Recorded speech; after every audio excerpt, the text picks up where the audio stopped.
Hello, flavour ബേബിൻ്റെ അടുത്ത recipe കണ്ടാലോ? വാഴയിലയും foil പേപ്പറും ഒന്നും ഇല്ലാതെ നമുക്കൊരു അടിപൊളി ഫിഷ് പൊള്ളിച്ചത് റെഡിയാക്കി എടുത്താലോ?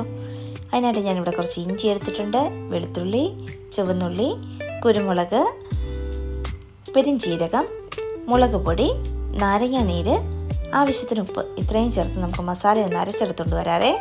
ഇതിലേക്ക് കുറച്ച് വെളിച്ചെണ്ണയും കൂടി ചേർത്ത് നല്ല പേസ്റ്റ് രൂപത്തിൽ അരച്ചെടുക്കണം കേട്ടോ. വരഞ്ഞെടുത്ത മീനിലേക്ക് നമുക്ക് ഈ മസാലയെല്ലാം പുരട്ടി ഒരു അരമണിക്കൂർ റെസ്റ്റ് ചെയ്യാനായിട്ട് മാറ്റി വയ്ക്കാം. ഏത് മീൻ വേണമെങ്കിലും ചൂസ് ചെയ്യാം കേട്ടോ. ഞാനിവിടെ അയിലയാണ് എടുത്തേക്കുന്നത്. അരമണിക്കൂറിന് ശേഷം നമുക്ക് ചൂടാക്കാത്ത പാനിലേക്ക് കുറച്ച് വെളിച്ചെണ്ണ ഒഴിച്ച് മുളക് പൊടി, മഞ്ഞൾപ്പൊടി, ഗരം മസാല, മല്ലിപ്പൊടി ഇത്രയും ചേർത്ത് നല്ലതുപോലെ ഒന്ന് മിക്സ് ചെയ്ത് കൊടുക്കാം. ഈ മിക്സ് ഇനി ഫ്ലെയിം ഓണാക്കി ഒന്ന് ചൂടായി വരുമ്പോൾ കുറച്ച് കറിവേപ്പിലയും ഇട്ട് അരപ്പ് പുരട്ടി വെച്ചിരിക്കുന്ന മീനിനെയും പറക്കി നിരത്തി ഒന്ന് പാൻ ചരിച്ച് പിടിക്കുമ്പോൾ ആ ഓയിലൊക്കെ സൈഡിലേക്ക് വരുമല്ലോ, അതൊന്ന് സ്പൂണും കൊണ്ട് കോരി ഫിഷിൻ്റെ പുറത്തേക്കെല്ലാം ഒഴിച്ചു കൊടുത്ത് കുറച്ച് കറിവേപ്പിലയും മേളിൽ വിതറി നമുക്കൊന്ന് അടച്ച് വെച്ച് ഒരു 10 മിനിറ്റ് സ്ലോ കുക്ക് ചെയ്തെടുക്കാം. 10 മിനിറ്റിന് ശേഷം പാൻ തുറന്ന് നമുക്ക് മീനിനെയൊക്കെ ഒന്ന് പതിയെ തിരിച്ചിട്ട് കൊടുക്കാം കേട്ടോ.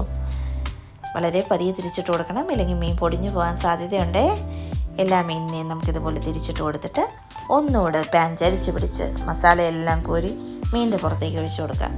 വീണ്ടും അടച്ച് വെച്ച് അടുത്ത സൈഡും അതുപോലെ തന്നെ 10 മിനിറ്റ് നമുക്ക് സ്ലോ കുക്ക് ചെയ്തെടുക്കാവേ. 2 സൈഡും നല്ല രീതിയിൽ മുരിഞ്ഞ് കഴിയുമ്പോൾ നമുക്കിതിലേക്ക് ഒരു സവാള, കനം കുറച്ചരിഞ്ഞ സവാള ഞാൻ ഇതിൻ്റെ മുകളിലേക്ക് വിതറി കൊടുക്കുന്നുണ്ട്. ഒരു മീഡിയം സൈസ് സവാളയാട്ടോ ഞാനിവിടെ എടുത്തേക്കുന്നത്.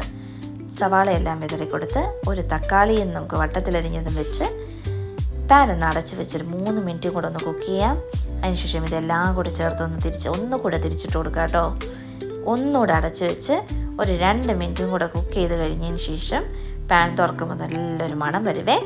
ഈ സമയത്ത് നമുക്ക് കുറച്ച് തേങ്ങാപ്പാൽ കട്ടിക്ക് കലക്കിയെടുത്ത തേങ്ങാപ്പാലിനെ നമുക്കിതിൻ്റെ പുറത്തോടെ ഒഴിച്ചു കൊടുക്കാം. പാത്രമെല്ലാം ഒന്ന് ചുറ്റിച്ചെടുത്താൽ നല്ല അടിപൊളി ഫിഷ് പൊള്ളിച്ചത് റെഡി ആയിട്ടുണ്ട്. ആ മസാലയൊക്കെ ഒന്ന് കോരി ഫിഷിൻ്റെ പുറത്തോട്ടൊക്കെ വെച്ച് 1 മിനിറ്റും കൂടെ ഒന്ന് അടച്ച് വെച്ച് കഴിഞ്ഞാൽ ഒരു അടിപൊളി ഫിഷ് പൊള്ളിച്ചത് ഇവിടെ റെഡി ആയിട്ടുണ്ട്. അപ്പത്തിൻ്റെയോ ചോറിൻ്റെയോ ചപ്പാത്തിയുടെയോ കൂടെ കഴിക്കാൻ അടിപൊളിയാണേ.